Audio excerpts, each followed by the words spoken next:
Shalom saudara-saudara dikasihi Tuhan. Senang saya Pendeta Eko Yohanes bisa bersama-sama dengan Bapak, Ibu, Saudara untuk kembali menggali firman Tuhan per perikop. Saya rindu setiap kita membuka hati untuk Tuhan ajar secara khusus. Biarkan hati kita terbuka untuk setiap pernyataan kesalahan yang Tuhan nyatakan atas hidup kita. Biarkan lewat firman-Nya kita dibentuk, kita diperbaiki setiap kelakuan kita. Dan biarkan kita bersama-sama dididik lewat setiap kebenaran firman Tuhan. Kita sudah masuk di kitab Markus pasal yang ketiga, ayat yang pertama sampai yang ke-6. Pada perikop ini kita akan belajar tentang Yesus menyembuhkan orang pada hari Sabat. Mari kita baca bersama-sama. Kemudian Yesus masuk lagi ke rumah ibadat. Di situ ada seorang yang mati sebelah tangannya. Mereka mengamat-ngamati Yesus kalau ia menyembuhkan orang itu pada hari Sabat, supaya mereka dapat mempersalahkan dia. Kata Yesus kepada orang yang mati sebelah tangannya itu, "Mari, berdirilah di tengah-tengah." Kemudian katanya kepada mereka, "Manakah yang diperbolehkan pada hari Sabat, berbuat baik atau berbuat jahat, menyelamatkan nyawa orang atau membunuh orang?" Tetapi mereka itu diam saja.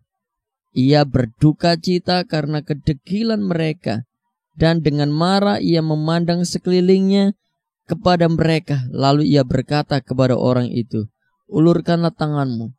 Dan ia mengulurkannya, maka sembuhlah tangannya itu. Lalu keluarlah orang-orang Farisi dan segera bersekongkol dengan orang-orang Herodian untuk membunuh dia. Haleluya.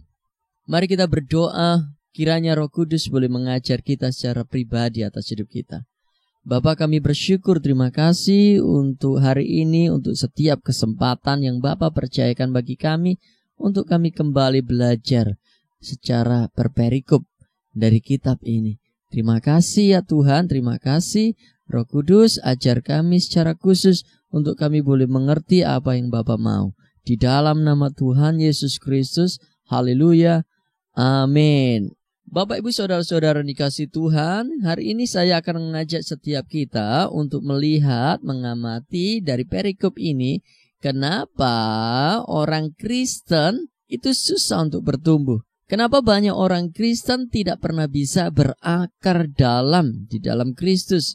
Kenapa banyak sekali orang-orang percaya tidak pernah berbuah, tidak berakar, bertumbuh, bahkan berbuah. Padahal Tuhan menginginkan bahwa setiap kita, sejak kita terima Tuhan sebagai Tuhan dan Juru Selamat kita, kekristenan kita harus bertumbuh, harus grow up dari hari ke hari. Pengenalan kita kepada Tuhan haruslah semakin hari semakin dekat dengan Tuhan.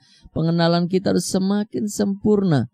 Dan kalau kita dapati ada di antara kita sudah menjadi Kristen puluhan tahun, mengerti dan belajar banyak tentang firman Tuhan, namun kita lihat kehidupannya tidak menunjukkan sebuah kedewasaan di dalam Kristus.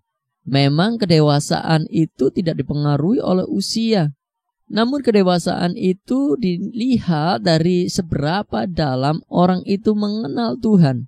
Kali ini kita akan belajar dari orang Farisi. Alasan kenapa banyak orang Kristen tidak bisa berakar di dalam Kristus, bertumbuh dalam pengikutan pengiringannya kepada Kristus, maupun berbuah dalam kehidupan sehari-hari. Waktu Yesus masuk lagi ke rumah ibadat, di situ ada seorang yang mati sebelah tangannya. Orang Farisi mengamat-ngamati Yesus kalau ia menyembuhkan orang itu pada hari Sabat, supaya mereka dapat mempersalahkan dia. Hal yang pertama yang kita bisa pelajari, kenapa banyak orang Kristen tidak bisa berakar, bertumbuh, dan berbuah. Sekalipun secara usia seharusnya mereka sudah cakap untuk mengajar, namun mereka masih seperti anak-anak. Dikatakan bahwa mereka selalu fokus untuk mencari kesalahan orang lain.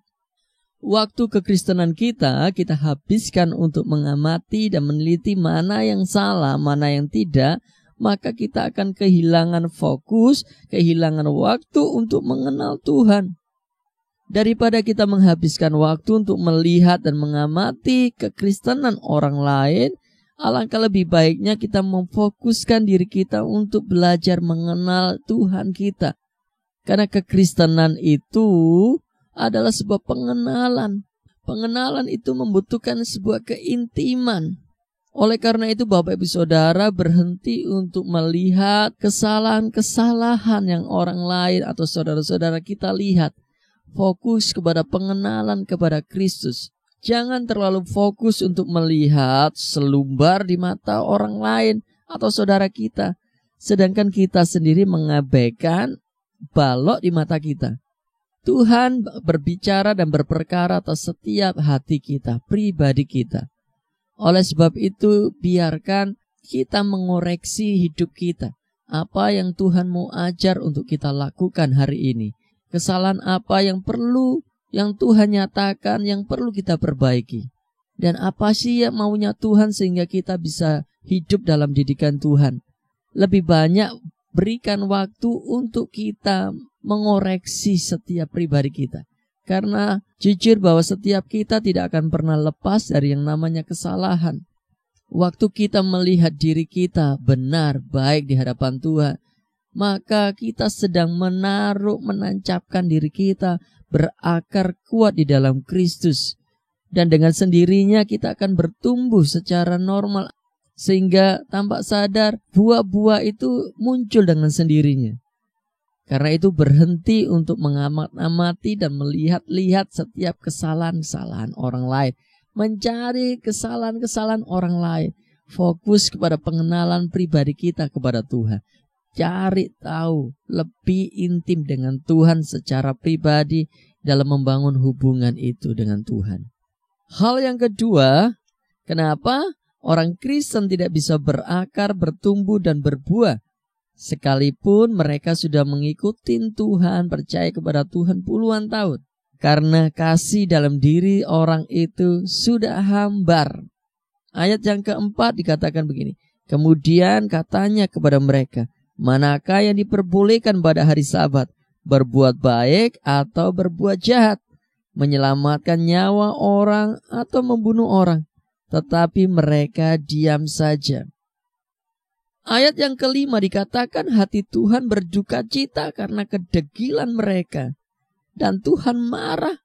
Tuhan memandang sekelilingnya dan membuktikan bahwa Ia adalah Tuhan atas hari Sabat. Sehingga Ia harus menyembuhkan tangan orang itu. Ketika kasih kita sudah mulai hambar, ketahuilah bahwa kita sedang kehilangan Tuhan. Tuhan itu adalah kasih. Barang siapa tetap di dalam Tuhan, maka kasih itu tetap ada diri seseorang. Jika kita sudah tidak punya kasih, maka sudah tidak ada lagi Tuhan atas hidup kita. Bukan lagi Tuhan yang bertata atas hidup kita, namun keinginan-keinginan kita yang mencoba berkuasa atas hidup kita. Tuhan marah kepada setiap kita yang merasa tidak peduli dengan orang lain, keras kepala, acuh tak acuh terhadap keadaan sekitar kita. Kita sudah kehilangan kasih. Mata kita sudah tidak bisa melihat kasih Kristus yang Tuhan limpahkan setiap hari baru atas hidup kita. Kitab Wahyu berkata, ketika kita sedang kehilangan kasih, maka kita sedang jatuh terlalu dalam. Namun belum terlambat, ada sebuah kesempatan untuk kita bangun kembali dan bertobat. Selalu ada kesempatan buat kita untuk berbalik dari jalan-jalan kita. Adakah di antara kita rindu untuk menyenangkan hati Tuhan? Maka biarkan kasih itu bangkit. Kasih itu meluap-luap atas hidup kita. Kasih Kristus boleh memenuhi hidup kita.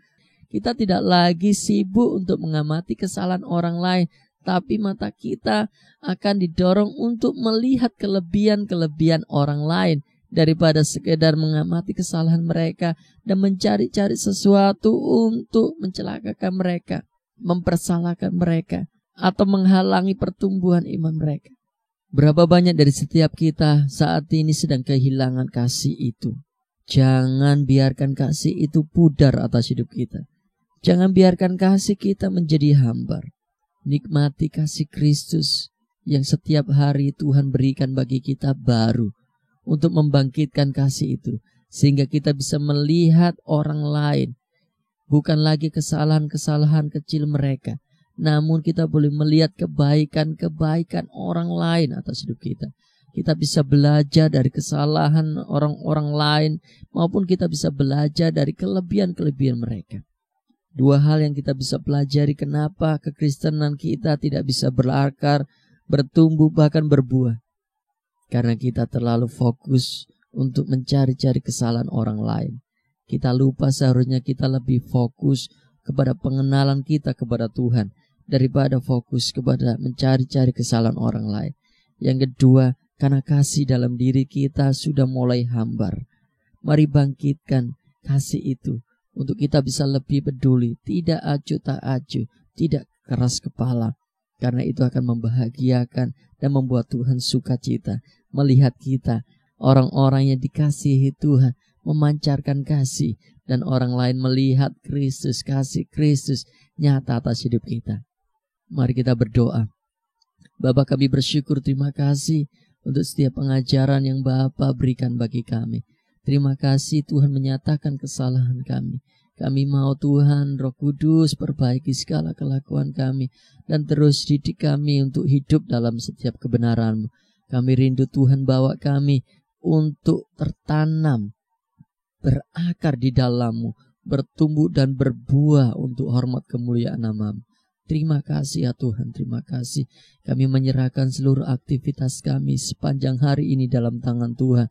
Engkau yang mereka-rekakan sesuatu yang baik bagi setiap kami. Kami tahu rancangan yang ada padamu tentang hidup kami adalah rancangan yang mendatangkan kebaikan, masa depan yang penuh dengan pengharapan. Kami tahu bukan kecelakaan yang Tuhan reka-rekakan, tapi Tuhan rancangan yang mendatangkan kebaikan bagi setiap kami. Kami tahu Engkau tidak tinggalkan sendiri, namun Engkau bekerja bersama-sama atas kami, dengan kami, untuk mendatangkan kebaikan bagi setiap kami. Terima kasih di dalam nama Tuhan Yesus. Terima berkat itu atas hidup saudara. Haleluya. Amin. Sampai jumpa di pembelajaran di perikop selanjutnya besok. Tuhan Yesus memberkati. Bye-bye.